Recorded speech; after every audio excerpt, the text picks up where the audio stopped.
Semarak HUT RI ke-77, Pemda Malteng bagikan 2.000 lembar bendera.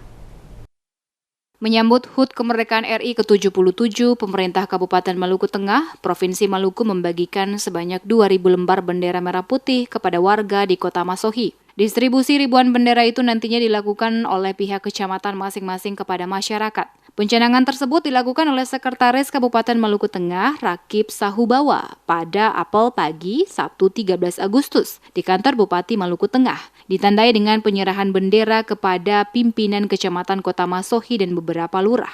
Apel gabungan tersebut turut dihadiri pimpinan OPD dan diikuti ribuan PNS dan non-PNS. Sahubawa berharap ASN di lingkup Pemda Malteng dapat menjadi contoh yang baik bagi masyarakat dengan mengibarkan bendera merah putih di rumah masing-masing. Dikatakan Sahubawa, gerakan pembagian 10 juta bendera merah putih ini merupakan tindak lanjut instruksi Presiden RI melalui Surat Menteri Dalam Negeri atau Mendagri RI nomor 003.1/4397/SJ.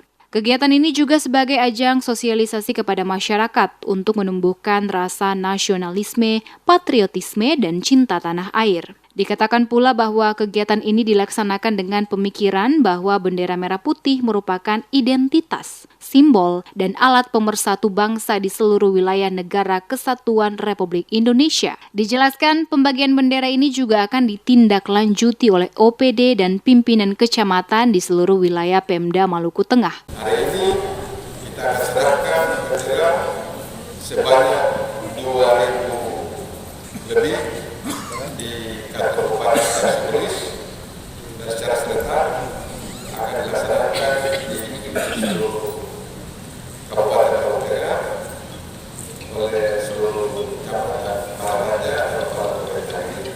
Untuk itu kami wakil bupati secara simbolis akan melakukan kegiatan ini bersama dengan para pimpinan OPD pada menjawab Kota Masohi, lurah-lurah, dan para RT yang hari ini hadir sebagai perwakilan. Sahubawa berharap dengan diserahkannya bendera, maka mulai hari ini, dari kota hingga pelosok kampung, bendera merah putih harus berkibar sejak 1 hingga 31 Agustus 2022 atau selama 1 bulan. Selain itu, semua kantor-kantor pemerintah dan tempat usaha juga akan dihimbau untuk menaikkan bendera dan umbul-umbul selama bulan Agustus untuk menyemarakan Hari Kemerdekaan.